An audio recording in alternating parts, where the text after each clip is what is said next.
किया, फिर खुद अमेरिका को 9/11 किया और उनको भी पीट के भगा दिया। मेरा वास्ता पड़ा है, मैं पेशे से तो मेडिकल एजुकेशनिस्ट हूँ, अफगान स्टूडेंट्स को ट्रेन करने का और भी कई तरह से।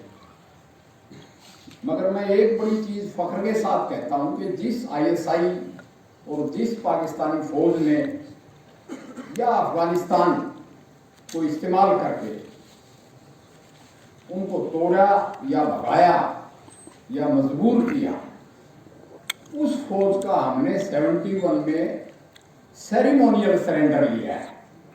यानी 93 लाख पाकिस्तानी फौज के सरबराह जनरल नियाजी ने एक सेक्युलर मुल्क की फौजों के सामने, जिसके सरबराह फील्ड मार्शल मानेकशॉ थे और सरेंडर लेने वाले जनरल जगजीत सिंह अरोड़ा थे, यानी एक सेक्युलर मुल्क के सेक्युलर सिस्टम के सामने एक धर्मांध सिस्टम को झुकना पड़ा।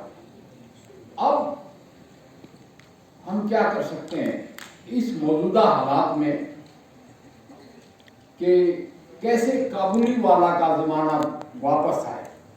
जब अफगानिस्तान से लोग हींग बेचने या किशमिश बेचने कैलकटा तक जाते थे, कश्मीर से भी शाल बेचने, आजकल के सर्दी के मौसम में सारे कश्मीरी निकल जाते थे। मैं कश्मीर में काफ़ी लंबे अरसे तक रहा हूँ और हम कहते थे कश्मीर में या तो अब गरीब आदमी मिलता है या फिर फौजी मिलता है।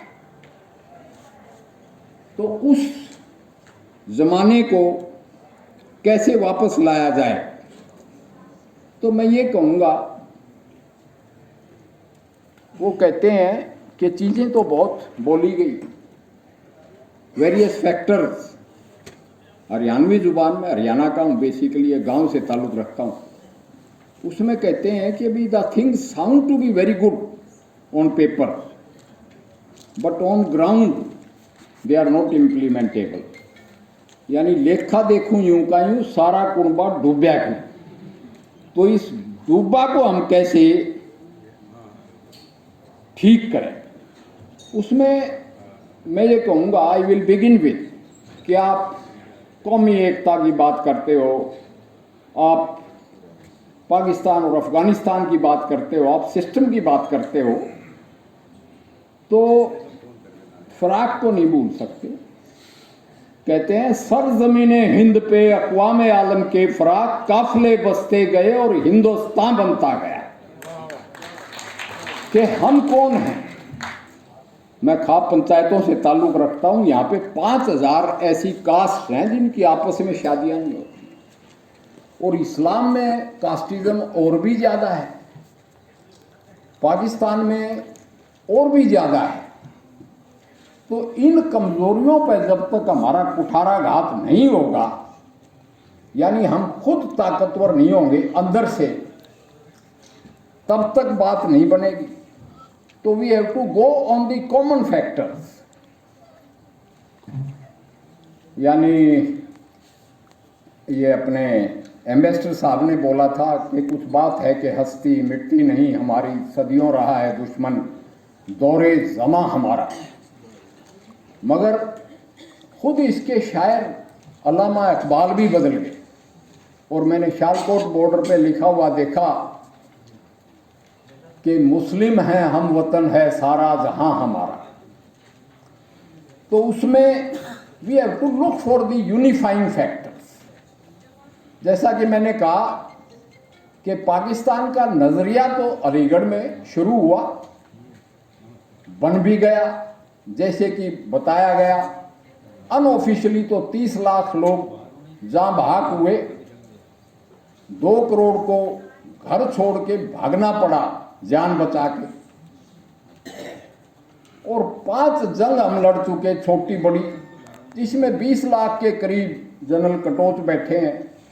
बांग्लादेश में भी शहीद हुए, यानी ढाका यूनिवर्सिटी का वो कत्लेआम, यानी जिसको बूचर ऑफ बांग्लादेश कहते हैं, टीका खान ने करवाया।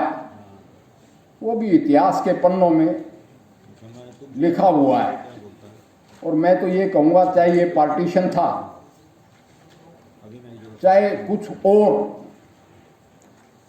है, तो बात ये कि कुछ ऐसे भी दौर देखे हैं तारीख के पन्नों ने, लम्हों ने खता खाई तो सदियों ने सज़ा पाई।